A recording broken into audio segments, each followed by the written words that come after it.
2017-18 has been a great year for many artists coming out of Africa. It's almost like the world suddenly realized, oh my god, there's so much talent in Africa. African music is beautiful. Well, if you're amongst those guys just realizing that now, then you're kind of late, because it's always been lit. African music goes beyond knowing DAVIDO, WizKid, Babes, Nasty C, SARKODIE, Burna Boy. However, we can't deny the fact that African music has drastically evolved over the past decade, seeing it come to the forefront of popular culture and thus attaining world recognition. Dude, it's growing so fast. Streaming platforms such as iTunes, Apple Music, Spotify, Tidal, to name a few, have served as a catalyst for its growth, making it easier to access globally. But get this, although Africa has a lot of music genres spread across the continent of 54 countries, one of them seems to be getting all the buzz, and it's Afrobeat. Yes, Afrobeat.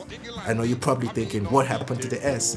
Well, Afrobeats has a different meaning on its own. Like, the term is being used so much, it's become a thing, but it's really not a thing. I know you're confused, you understand by the end of the video. But for now, to get you to understand the genre, the origin, we're gonna start up with 4 facts about Afrobeats. Number 4. Afrobeat is a genre, but Afrobeats is not.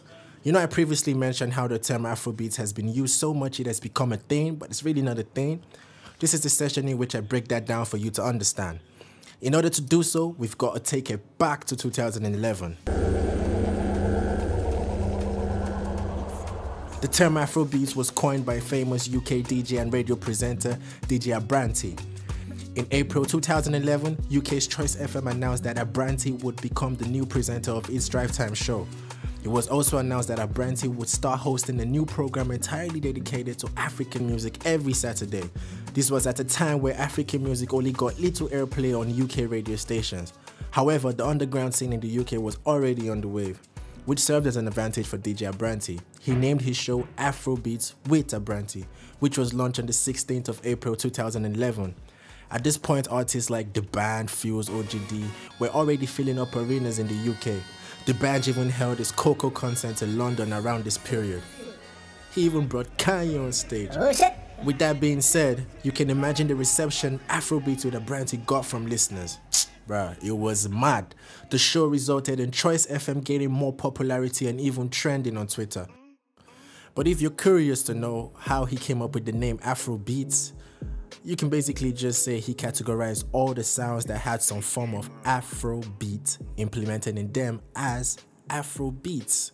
However, the term Afrobeats became so popular over time, clueless streaming platforms were like, okay, let's just call it that then. So today you hear many people say stuff like Burna Boy is an Afrobeats artist, which makes him pretty uncomfortable because he knows better. First of all, let me correct you. It's not Afrobeats. For me, it's Afro-Fusion. Afro-Fusion. You get me? Because Afrobeats, as far as I'm concerned, only Fela Kuti does that. Okay, so, yeah, so it's interesting to say that because some people say Afrobeat, Afrobeats. Those some people are wrong. Are they wrong? Yeah. Okay, so Afrofusion. As Burna Boy said, the only person who did Afrobeat was the legend Fela Kuti, and his sons as well, Femi Kuti and Seun Kuti, and we'll get to them in a bit. For now, just know, Afrobeat is not a genre. Afrobeat is. Okay? Good. Number 3. Afrobeat started in Ghana. Afrobeat is a genre that started in the 1970s when African musicians began combining elements of West African music styles such as jazz, highlife, with American jazz and funk. Its cultural origin dates back to Ghana. I know a lot of Nigerians will not be happy with this section. Ghanaians and Nigerians are the most competitive neighbors. They even argue about who makes the best jollof rice. But in the midst of all the chaos, I know one guy who's gonna be so happy that we're doing this, and that's Mr. Eazi. Last year, Mr. Eazi caught a lot of hate from fans, especially Nigerians, when he tweeted about Ghana's unnoticed influence on Nigerian music, especially present-day Nigerian music. All hell broke loose. Nigerians were not having it at all. But the fact is, most of you guys watching this video didn't even know Afrobeats came from Ghana. However, Afrobeat as a genre became mainstream in 1970 with the help of the legend and brand leader Fela Anikolapo-Kuti. Now Nigerians can celebrate. Which leads us to our next section. Number 2. Fela Kuti is the father of Afrobeat. When you speak about Fela, you indirectly speak about Afrobeat. He is known as the father and the face of Afrobeat music. Born on the 15th of October 1938, Fela was a multi-instrumentalist, musician, composer, human rights activist, and political maverick. Fela was greatly influenced by his mom, Funmilayo Ransome Kuti, who was a feminist activist and an influential figure for the anti-colonial movement. In addition, his father, Israel Olu Ransome Kuti, was a reverend, a school principal, and the first president of the Nigerian Union of Teachers. I can only imagine what it was like to get bad grades in that house, because clearly it's a very educated family. Thus one of the reasons why Fela was sent to London in 1958 to study medicine. But he had other plans. Fela dropped out of medicine school to join the Trinity College of Music.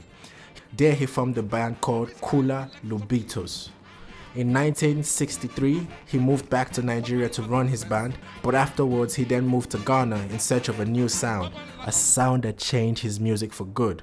But that was not the only turning point in the life of Fela. In 1967, in the United States of America, the city of LA to be precise, Fela discovered something that would impact his music drastically: the Black Power movement.